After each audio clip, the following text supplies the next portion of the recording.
Hello guys, good morning তোমাদের সবাইকে। তোমরা সবাই কেমন আছো? আজকে তোমরা আছো ভালো? তো চলো, আজকে অনেক সকালবেলা উঠে বললাম, এখন বাজে ভোর 4:30। তো দাদা আজকে আমাদের বাড়ি থেকে চলে যাচ্ছে, দেখতেই পাচ্ছ।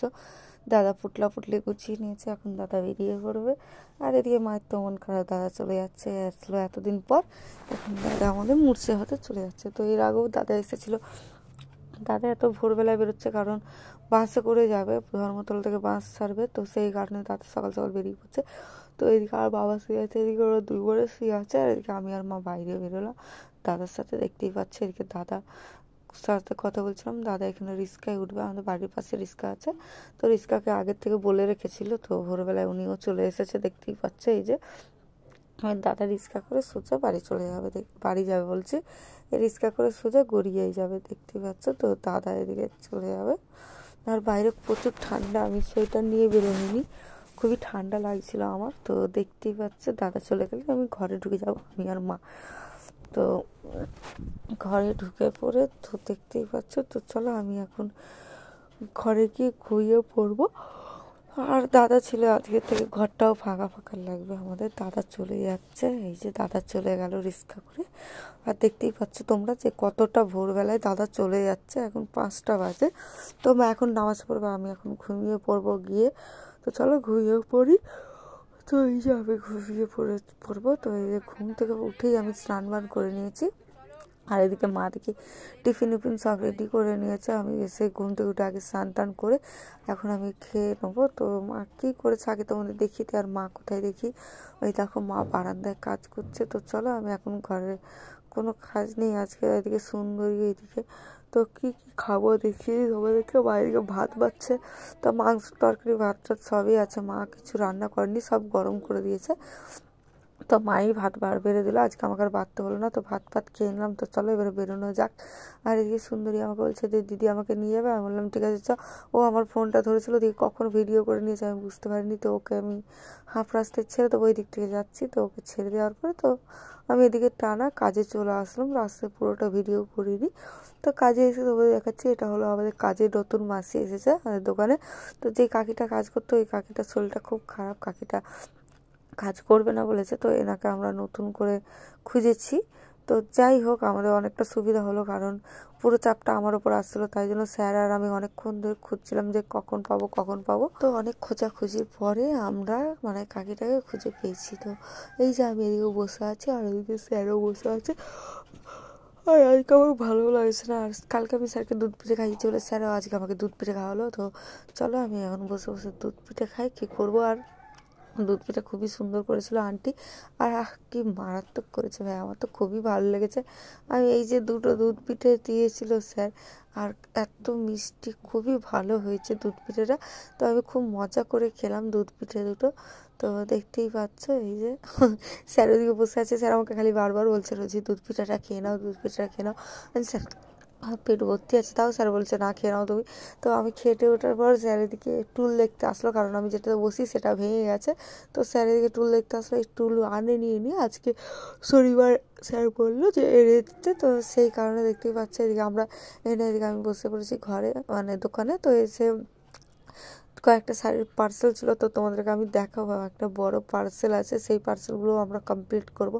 আর এই যে একটা যাচ্ছে দাদা এসছে, তো ওই নিয়ে স্যারের সাথে কথা বলছে। আর আমি আর স্যার যে পার্সেলটা করবো তোমাদের দেখাচ্ছি।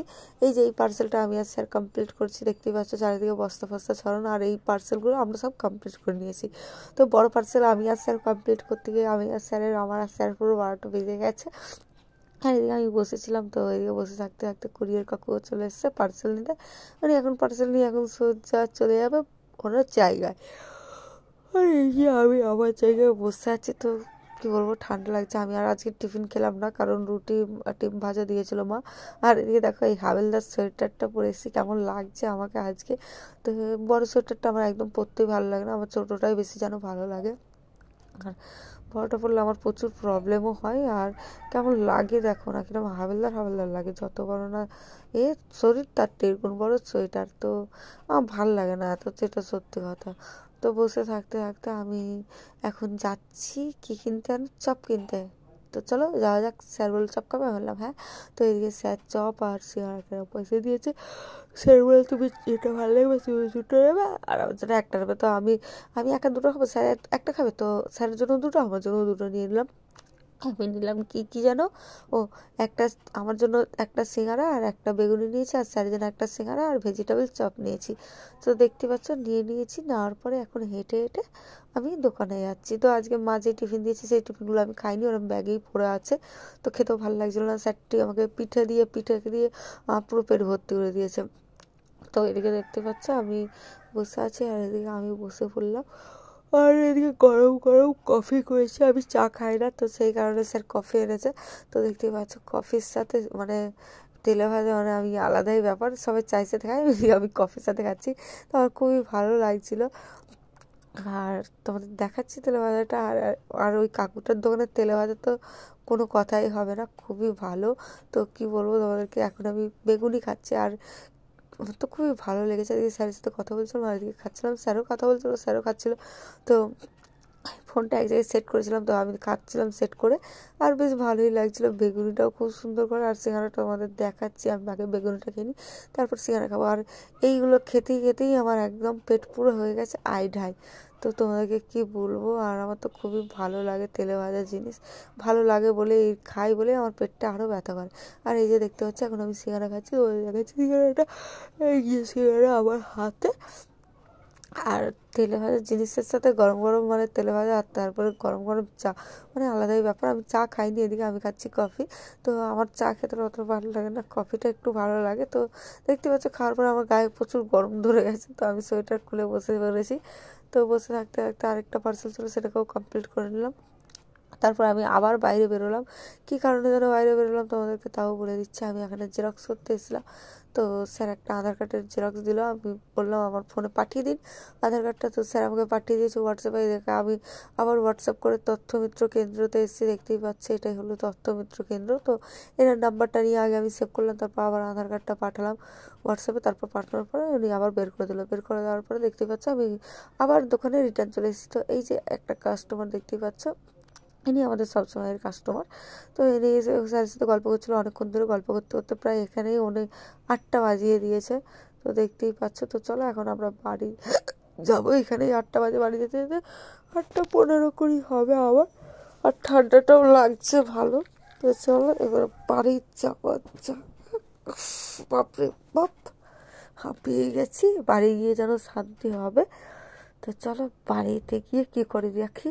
তো দেখতেই পাচ্ছ আমি বাড়িতে চলে এসেছি। তো চলো ড্রেস ফ্রেস ছেড়ে তোমাদের সাথে কথা বলছি ঝটপট করে।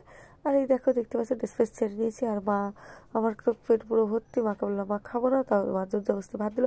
মা ফুলকপি আলুর তরকারি গেছিলো, আমি বললাম ধনে পাতা আর চাটনি আর ফুলকপি তো আলুর তরকারি দাও, ওটাই খেয়ে নেবো। তো একটু পিঠে ছিল, সেটাও মা দিয়ে দিল পিঠে, তো পিঠেটাও খেয়ে নিলাম। মানে এদিকে বোনেরাও খাচ্ছে, এদিকে আমিও খাচ্ছি। তো আমি কি বলবো, আজকে এত খেয়েছি, পেট পুরো আড়াই করছে। আর আমার বাবাকে দেখো বউ সেজে ওখানে দাঁড়িয়ে আছে, মানে চাদর মুড়ি দিয়ে, মানে বউদের মতো। তো চলো আজকে আমি অন্যভাবে চুল বেঁধে দিয়েছি। আজকের ভিডিও এই পর্যন্ত, tata bye bye, good night, by.